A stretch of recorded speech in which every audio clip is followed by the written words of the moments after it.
Thank you, Mr. Chairman, and thank both of you for being here.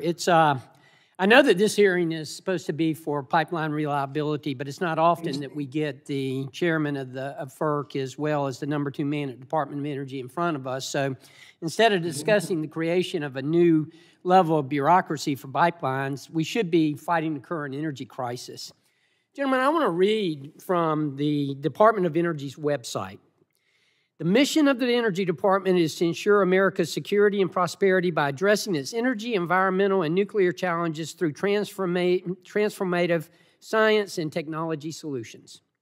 A year ago, the United States of America was energy independent. There are some of those who would say that we were energy dominant. We were actually exporting energy. And I would say that the Department of Energy was actually adhering to its mission pretty well at that time. You know, I'm old enough to remember the late 70s when we realized that we were too dependent on foreign countries for our energy needs, and we did something about it. We set out to achieve energy independence, and we achieved that. We did just that to the point, as I indicated just a second ago, that we actually were able to achieve energy dominance. But today, that's not the case. Energy prices have skyrocketed. The most obvious on my constituents is the prices at the pump. The Energy Information Agency has raised its outlook for gas for 2022, saying that we are at risk of hitting $4 a gallon as a national average. AAA last week said that gas prices in Georgia have increased to nearly $1 more than this time last year. Gentlemen, I have the honor and privilege of representing the entire coast of Georgia, including the 2 metro areas of Savannah and Brunswick. And they, in my district, have the highest average gas prices in the state, higher than even in the Atlanta metro area. Savannah and metro areas, which are in my district, these 2 areas are home to 2 of the country's busiest ports, seaports, where we've seen firsthand how the energy crisis has exacerbated the supply chain crisis. American families and businesses are being crushed by expensive utility bills. Electricity is up over 6% in the last year, and natural gas is up over 25%. Also, energy costs are the top driver of the record inflation we see today. So families are feeling it everywhere. Deputy Secretary Turk, I want to ask you, considering the Department of Energy's mission, as I quoted before, what are you doing to ensure that American energy security and affordable energy for all Americans?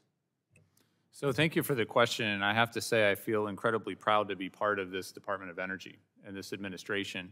And I think we're pushing all the authorities that we have, all the funding streams that we have, including $62 billion in new funding authorities that the Congress has given us through the bipartisan infrastructure legislation, to build the diverse, secure, affordable, resilient energy supplies that we need in the future. Not just today, but 5 years, 10 years from now, to benefit all our U.S. citizens, all our U.S. people around our country. And prices are too high right now. COVID has thrown the supply and demand for oil and gas out of whack, and we're suffering from that. We've got a near-term problem. It's not caused by pipelines. It's not caused by other things. It's caused by COVID, and we're trying to deal with that. Our Strategic Petroleum Reserve is to try to shave that top part of that curve as our domestic supplies, other supplies around the world for oil catch up with where demand is, because we're now increasing our economy coming out of COVID, which is a great thing, but energy supplies have not matched up with that. In 2022, we will have the supplies meet the demand. We're just in a real tough spot right now, but absolutely we're focused on affordability. Let me ask you this, Mr. Turk, and with all due respect, you mentioned the Strategic Petroleum Reserves. Do you think it's important for the United States to maintain its energy independence? So absolutely, and I think it should be important for Europe, for Japan, for other countries around the world. Yeah, but we're not talking about Europe and Japan. We're talking about the United States of America. I remember former Secretary of State Mike Pompeo saying what a great asset it was to be able to travel to other foreign countries and know that we had energy dominance and energy independence. Yet we don't have it now. We've actually had to ask the Middle East to pump more oil in order to do it. You mentioned the Strategic Petroleum Reserves, and I know that the administration made available 50 million barrels of oil to lower prices for Americans. How much of an effect did that release from the SPR have on oil prices? So just to be clear, energy security is also offshore wind and solar and wind and storage. Understood. And hydrogen. That was not my question. Nuclear.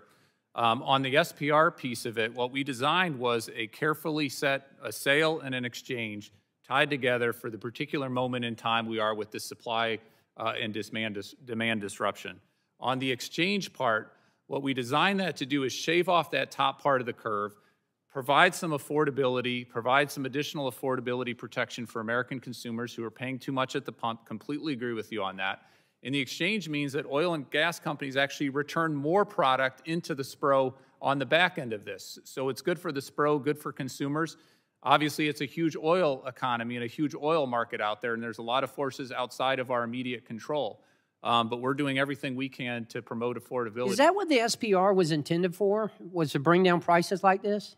So it's dealing with a supply challenge, a near-term supply challenge caused by COVID, and the SPR is one tool in the tool belt that I have to say we spent many months designing this particular exchange mechanism and feel like it's really fit for this moment.